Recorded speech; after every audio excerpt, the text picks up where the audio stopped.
Let's do a really quick down and dirty how-to on the compost tumbler. So first things first, once you get your compost tumbler set up, you want to get it in a location out in your yard that is accessible. Mine is right on the outside of my back door. It would be beneficial to have it in a place that gets a little bit warm, especially if you are in a cooler climate, but the compost is going to create its own heat, so that's not 100% necessary. When we're talking about additions to our compost tumblers, there are two things that you're going to add.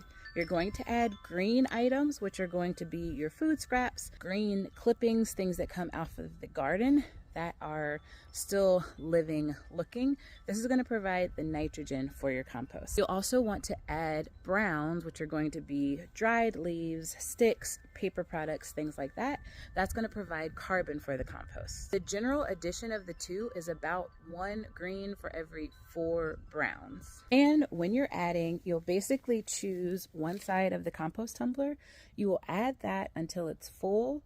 It is going to reduce down in size as the items break down, and then you'll continue to add to that side. Now, at a certain point, you are going to stop adding so that it can continue to break down so that you can actually use that compost. This is a 2-sided compost tumbler. This side I haven't added to since about August of last year, so about 6 months ago.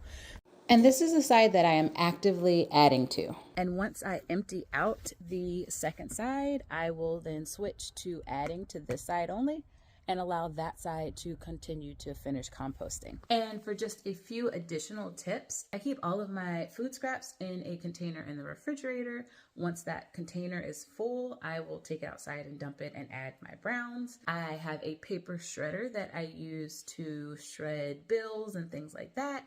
So then I have a constant supply of browns. Compost tumbling is such an easy way to get into composting as a beginner, especially if you have a small backyard space and you really want to get the nutrient benefits of composting, but you're not quite ready to dive all the way into compost piles. Please let me know if you have any more questions or if you want me to further elaborate on anything with the composter, and definitely check out the compost tumbler. I will link it down here below.